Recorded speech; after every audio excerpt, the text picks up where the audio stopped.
Alright, so Your Friendly Neighborhood Spider-Man has officially released on Disney Plus. I gotta say, coming from a person that loves Spider-Man because it's my all-time favorite Marvel character, and especially from the storyline and the plot to how the Marvel universe wants to pull this off, especially in animated format of seeing this version of Peter like in like cartoon form, and from what it's inspired by. This will be my full non-spoiler review, go over what I liked and also with the flaws that I have like a little bit, because especially for what this show plans to do in the future moving forward, specifically with this version of Spider-Man that we're seeing here in animated format as well. And so if you're new, then be sure to subscribe and hit the notification bell so it's on any future vids. But now let's talk about it. And now I want to start off by talking about the backstory of the show for how this came into fruition and why it took so long to come out. And now, if I remember back in the 2021,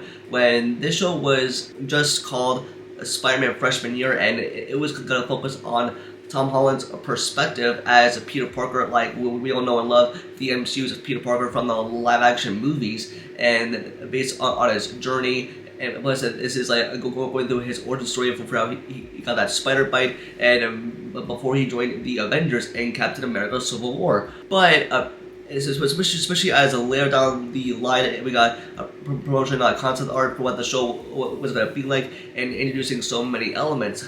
But because of the shift in course, especially with the timeline and reevaluating everything, and everything behind the scenes over at Marvel Studios, and the way that I didn't want to kick things off, and now it's now called Your Friendly Neighborhood Spider-Man, and why this took so long to come out. And I feel like the marketing kind of started too late. I just generally think, based on the animation of the show, especially when we got first look footage of it, it kind of looked good, but at the same time, it kind of like reminds us of the early PlayStation games of Spider-Man. With this show alone, this is focusing on like an alternate version of Peter Parker. This is like a different side. I think this is going in like a completely different direction for the web-slinger, especially in animated format. And now, even with the show in general, I feel like I was a bit skeptical of the show, because especially with the way they were hiding it, and the show basically looked from the characters that they're gonna introduce, what kind of story elements that they were gonna tell, because they are skipping Tom Holland's story, but now focusing on this kind of like alternate version of Peter Parker. But I think like they still went the Captain America Civil War route, because there are some elements that you would need to know of. This show is gonna remind people of why they love the character of Spider-Man so much, because he's your friendly neighborhood Spider-Man, the web-slinger that we all know and love.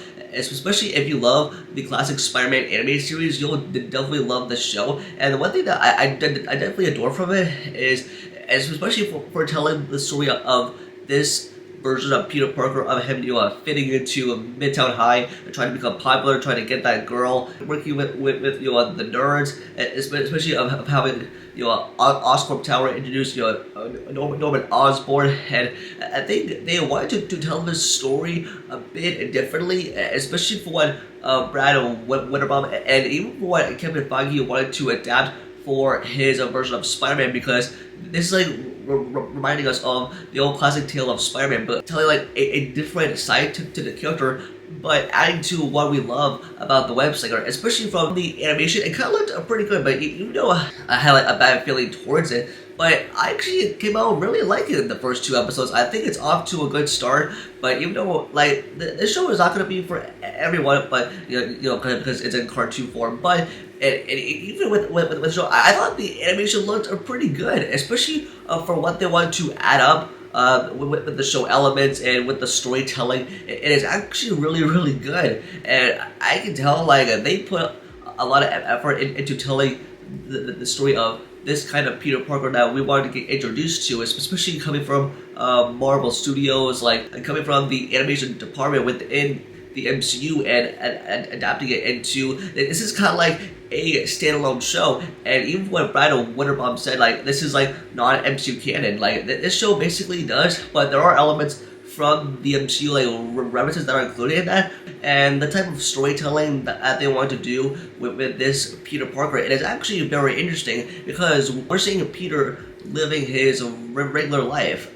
before he became the web-slinger, and going on this journey from like taking out bad guys, answering police scanners, and just getting that spider bite, and just going through his normal life, being at school and trying to fit in and to become nerdy and just basically being shy. On the positive note, I think like they really want to take a good route with this character and explore more the deeper layer and meaning into it. And I think like it's got like fresh off the heels of the Spider-Man character as well, and I think with the characters introduced, and plus I think like there are surprises in store, and especially like if you the viewer love the character of Spider-Man, especially if you like the live action Tom Holland movies from the MCU and also the animated series, you're gonna really like this show. I mean, even though form your own opinion based on how you look at it, but I definitely like the good amount of direction that I did want to take this show, especially even towards like the end of the second episode. It made me want to crave more out of this character, because I think this is telling like an alternate version of Peter Parker in the MCU, and even though it's not canon to the broader Marvel Cinematic Universe, but it is definitely similar to that, but with its own type of spin on it, and because I think that's like standalone, it's like far apart. That's how I generally look at it. And now, especially, there are some issues to be had, like just with the way that Peter talks.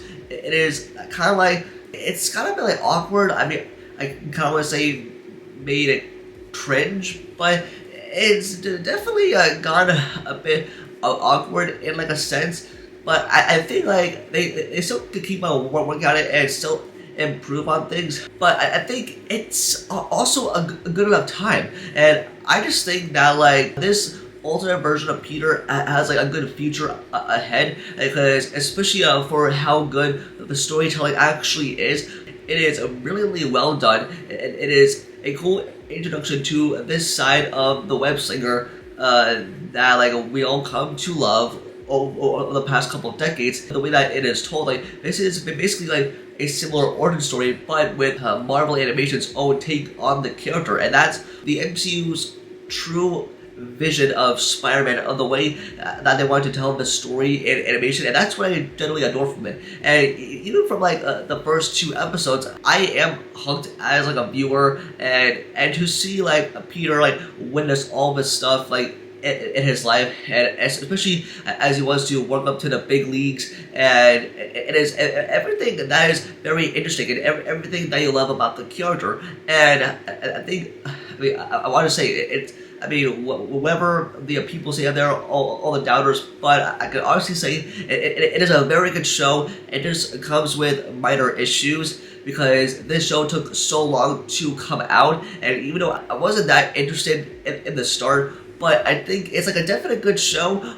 But I just think that it could have been improved a lot more. And so, yeah, even though I really enjoyed the show, for the way that the MCU wanted to tell the story about Spider-Man, it is very, very, very, very good. And plus, there are elements from the MCU that are adapted into it, and that's how I generally felt about going into this show.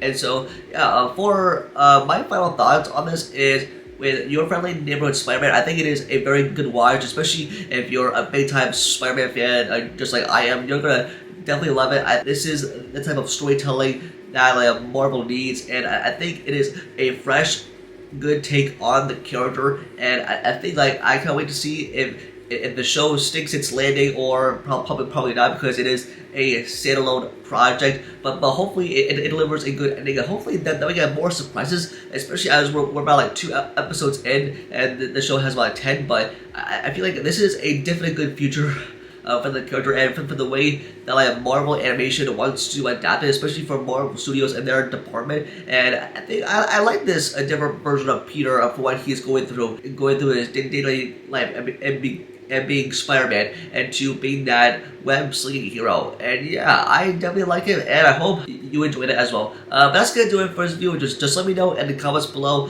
And what are your thoughts on your friendly neighborhood Spider-Man? And what are your thoughts on the first 2 episodes? And just let me know in the comments below, and just give me a rating between 1 out of 10. I'm curious to hear your opinion. Don't forget to like the video and subscribe and turn the notifications bell for future videos. And also follow all my social medias over the link down below.